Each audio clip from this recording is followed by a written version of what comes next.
only tears, but no action. The world requires action. And we got action. We got action in Venezuela. And we celebrate that action. We celebrate the action led by the United States. And let me tell you something that might be shocking to many. Iranians celebrated. I was in a call that day with my friend Bobby Wine. He was in the middle of an election. He called me. He was in his rally. And he said, let's go live. We went live. And he was saying in his rally, the same way Maduro left, Museveni is going to live. But what was the fate of Bobby Wine? The same fate that we had in Venezuela. He won the election, and the election was stolen. And we can go over and over with many of the other. It's right. Ensonga ezo zentandise nazo musajja mukulu we Venezuela naye yalabikiddeko ate munange mu summit eyabaddewo olunaku lw'ejjo ate mu nsonga ez'okubanga bayogera ku biki ebibanyigiriza mu nsi zaabwe ez'enjawulo. Kale nno musajja mukulu ekyamutuusaho oba ekyamutwako we Venezuela mukijjukira bulungi nnyo Nicolas Maduro ye ate munange yali captured by Abamerika abajja ne bamukima bukimi mu nsonga zino ate munange osobola okugamba nti bamuvuba buvubi mu kubanga ate munange bamujja mu nsi ye ne bamuwaŋŋangusa mu mbeera yakuba ate munange naye yali afuuse dictator okusinziira bwe yatambuza ensonga ze. Era musajja mukulu ogulabyeko abagamba ate munange bo ba celebrating ensonga ez'okuba nti musajja mukulu Maduro ate munange yatwalibwa mu mbeera bwetyo. Ensonga gyayogeddeko point ebadde enkulu mu kyo agamba nti tukooye ebigambo akati ate munange twagala ku actions era actions ezatambuzibwa ku musajja mukulu Nicolas Maduro wa side ze Venezuela eri. Kale nno avudde nabeera nga ate munange akoona ku banjawulo aba celebrating okuba nti musajja mukulu yakapturingibwa oba yavubibwa nabeera nga ate munange agibwa mu nsi ye nga mwategera story obulungi ennyo twagibakolerako kuwanya wabula ate ategeeza nti mwabo ng'ogasseko aba Iran wabula ate ab'e Uganda bavayo. His Excellency Robert Kyagulanyi Ssentamu yalina mu campaign ze oba yali mu campaign trails ez'enjawulo anakuba akasimu nga kakubira musajja mukulu oyo anabagamba nti mugende ku live bagenda live anabeera nga ate munange ayogera we yali ayogera mu campaign trail eyo yabategeeza nti kino ekituuseewo ku side ze Venezuela eno ate munange kigenda kutuukawo ne ku side wano eya Uganda asinga musajja mukulu ate munange anaaba entebe atannamyemu ntannamye. Mumanye kibaddewo 1.5 hours ago. Mumanye kibaddewo e Venezuela waliyo dictator bamuyita Maduro. Buli wabalonda ng'akalulu akabba ng'awamba ng'akola ki Maduro bamuggyeko 1.5 hours ago. Oyo Maduro kyali wa Museveni abadde yeewanyisa abo bakyali nga manyayi naye ba president abakabi ba dictator banne Maduro kati awedde kati Museveni yaddako. Tugenda kujjako Museveni baboyi tugenda kumujjako. Bigambo bya musajja mukulu nga bomulabyeko avudde ku side ze Venezuela ng'ategeeza nti bayogerako ne His Excellency Robert Kyagulanyi Ssentamu akuki ekiyinza okuba ng'ate kiddirira. Nkutegeeza nti point enkulu mu nsonga zino ategeeza nti we are tired of words and we need actions, action that we are carried like in Venezuela. Ne basobola okuba ate munange musajja mukulu Nicolas Maduro ate munange bamuteeka ku nsulubutu. Video gye liking oba gikunde mu kigalo esobola okuba ate munange etandika akaali n'osobola kugamba ate munange kanjawulo muko His Excellency Robert Kyagulanyi Ssentamu kulejo yabadde kate mu summit Busungu na Bukambo bye yakweseza ebiseera ebisinga abangi bazenga basusuta amazungu bano nga bagamba ate munange bye bayinza okubanga bayamba eggwanga akale no balina kubanga bakwatibwa bulungi wabula ate ansobola kugamba nti omusajja ye yabadde mukambwe osobola kugamba nti yawaddeyo point zokka zayagala zisobola okubanga ate munange azikolebwako okusinziira ku ki kyadde deliverance kujukira bulungi nti ku makya yavaayo nagamba nti agenda kuba ayogerako eri ensi yonna abategeeze biki ebirina okubanga ate munange bikolebwa. Kale nno naye yennyini yavuddeyo nabeera nga akola demand obanga ademandinga for actions ate bakyayagala bigambo kwegamba ensonga zafaananyeko aneza musajja mukulu ogwentandiseeko naye nkutegeeza nti video gye liking esobola okuba nga etambula ab'enjawulo basobola okuba nga ate munange bekkaanya ku bubaka nga buno obwenkwetikidde obw'enjawulo. His Excellency Robert Kyagulanyi Ssentamu yasabye okuba nga ate munange basajja bakulu General Museveni gattako n'ab'enjawulo bonna ate munange abakwatibwa ku nsonga ez'okuba nti batulugunya abantu mu ggwanga lyattu Uganda bateekebwako sanctions. Byabadde bigambo biro obujulizi mbukwetikidde osobola okuba ate munange ogiyita envumbo basobola okuba ate munange bateekebwako envumbo mu bigambo byabadde mukambwe muko era nagamba nti singa abazungu wa international community enaaba eyeyongedde okuba nga ate munange ekolagana ne General Museveni obanga ekolagana ne Bannayuganda abanyigiriza Bannayuganda bannaabwe wagenda kubeera wa atembera ajoyinza okubanga uyita eyakasamba tuko akale no video singobo mazo kubanga ogilikinga nyagala tuba ate munanga tuyongerako n'ensonga zenkwetikidde kugambye nti His Excellency Robert Kyagulanyi Ssentamu yasabye actions yasabye ate munanga enkulagana ne bano boyinza okubanga ate munanga yibayita bache amini ba dictator so ekomate muna okubanga etambuzibwa bwetyo akati no ate munanga enkuletedde n'ensonga zoyinza okugamba nti ebisuubirwa okubanga bigenda kuva mu summit eyabaddewo olunaku olwejjo wabula ate nga tunaba ate munanga tugenda maaso nyongera kujjukiza anti gomuzadde akyamenyawo osande okubanga otwala omwana wo Xavier High School ye answer okawo osande ate munanga okubanga omwana omutwala asobola okubanga abangulwa angayigirizibwa ate munange ebyenjawulo abyosobola okugamba nti byekubya abenjawulo empi ensonga eza new curriculum ate munanga gatako ne DIT bo bazikwasaganya ddala bulungi nnyo era nga abasomesa bazikenkuka kale n'omwana w'omutwaleyo atogenda kubanga ate munange wejjusa okujjawo kuba nti ate ogenda kuba okomawo kwebaza webaza okusinziira ku services azibagenda okubanga ate bamukwasamuko ku side no mu nsonga za leero ogenda kunzikiriza tutambule ffenna era nga natubena natandika ne His Excellency Robert Kyagulanyi Ssentamu wano bwe yavuddeyo nabeera nga ate munange asaba nti ate munange abazungu balina okuva ne bateekawo embeera ku General Museveni nga gye batuusa ku musajja mukulu Idi Amin yavudde n'ategeeza nti ensonga zino ate munange Idi Amin yazikwasaganyiza emyaka gyali tegisukka 8 wabula ate ensonga zino zennyini ez'okuba nti bannayuganda banyigirizibwa musajja mukulu General Museveni agikwasaganyiriza okusukka emyaka 4 nga kati ate munange agende n'ekisanja ekirala nga singa tewabawo mbeera ekwasaganyizibwa agenda kuba ate munange anyigiriza bannayuganda olubeerera okusinziira ku bigambo bya His Excellency Robert Kyagulanyi Ssentamu nakugamba nti ensonga nzikwetikira nga ziri uncensored unfiltered n'osobola okuba ate munange ozekkanya bula ate akankugirewo ku katambi kano osobola okubanga okekanya okomawo otegere kuona ki ekyatambulidde ku side zeno.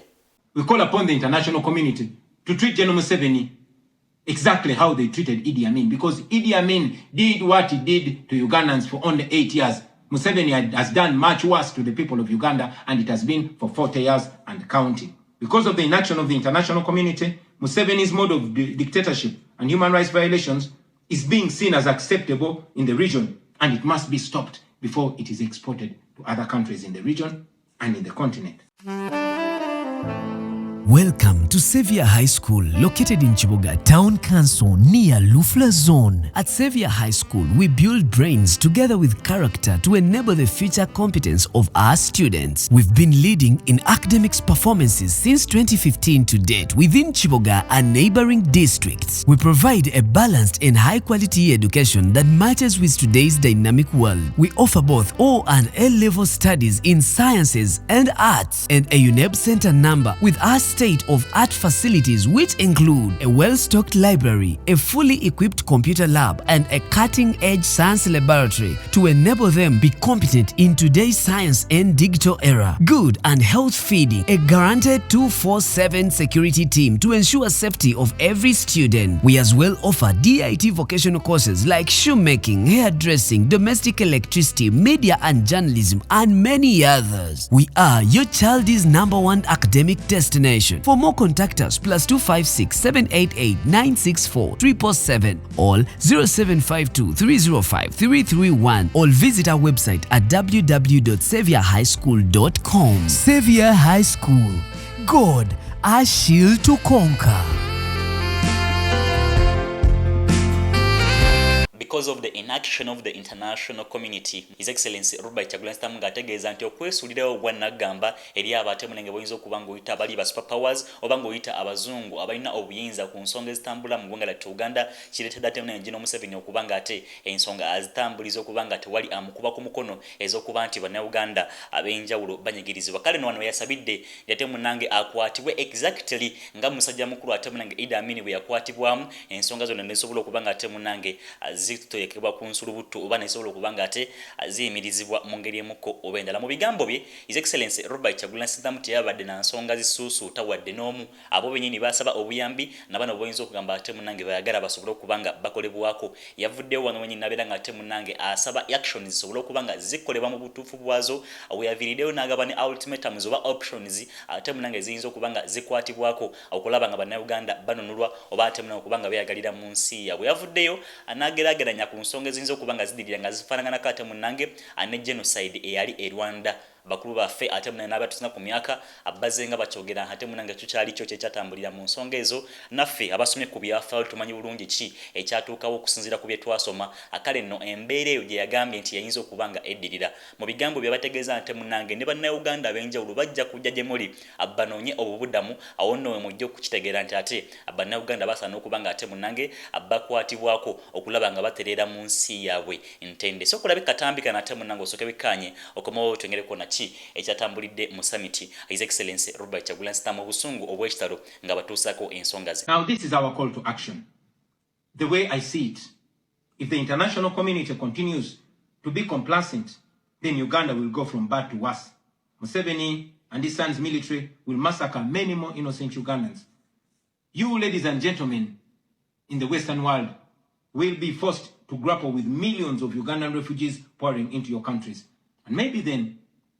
the international community will come and commiserate with the people of Uganda, just like they did after the genocide in Rwanda,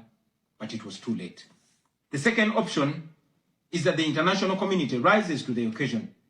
You stand by the values that you profess, democracy and human rights.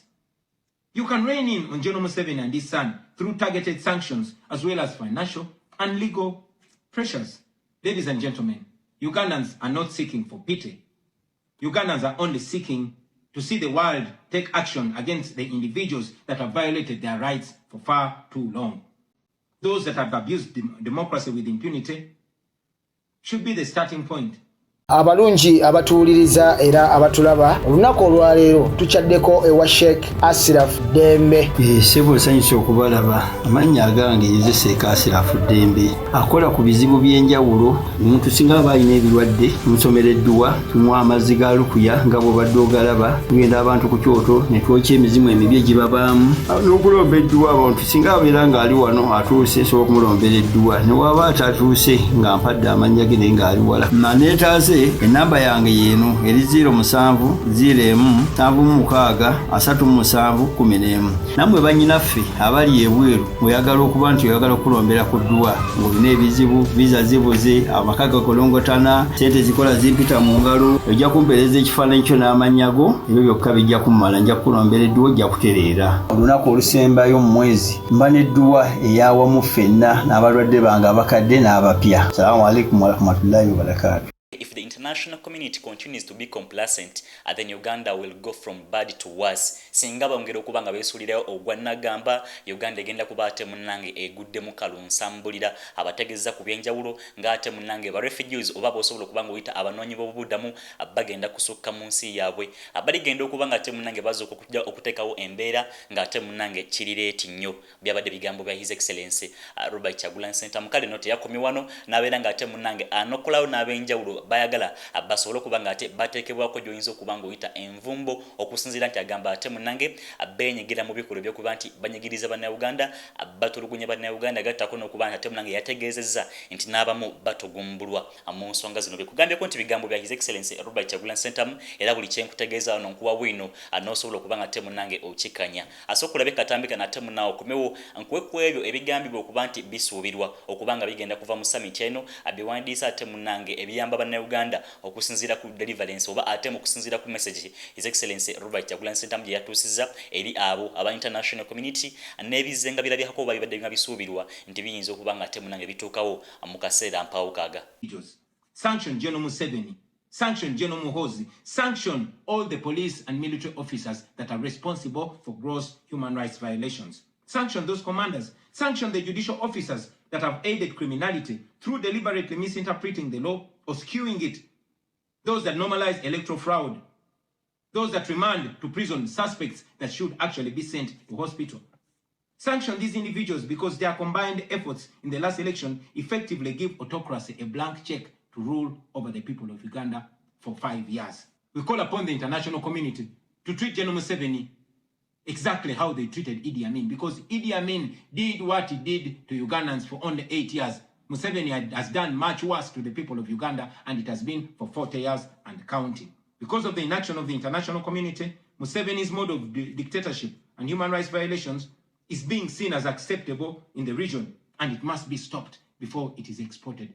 ngagamba ate munange put sanctions oba sanction General Museveni anabenjawulo ate munange ba military generals oba officers abanyigiriza bana Uganda mu mbeera mu oba ate munange mu mbeera ezenjawulo muzenga mu kiraba ekyatambuliranga mu campaigns ezenjawulo ate munange abasirikale abenjawulo General Mukibite musobola kuba mwerabira ababera ku live oba nabatambuliranga mu rallies ezenjawulo yali musale nnyo mu mbeera okuba nti yateekangawo akazito akwabo bawandisi abatambulanga ne His Excellency Robert Kyagulanyi Ssentamu oba ne bosobola okugamba ate munange ababera ku tiimu ye kale no mu nsonga zino ate munange abamanyi okola analysis mu ggwanga lyattu Uganda aboyinza okuba nga ate munange oyita abatunuulizi b'ensonga z'ebyobufuzi abavuddeyo ab'enjawulo ne bagamba nti ekiyinza okuba nga kidirira mu ggwanga lyattu Uganda wayinza okubeerawo ate munange embeera ey'okweyagala eri abo abagala enkyukakyuka wabula ng'ate enyigiriza abo abagala okuba nga beenywereza mu buyinza okusinziira ku nsonga His Excellency Robert Kyagulanyi Ssentamu ze yatuusizza n'okusinziira ku ki ekisuubiro ekigenda okuba nga ate munange kiddirira akale nyanasuka embeera nga mbikuwako osobola okuba nga obyekkanyo bulati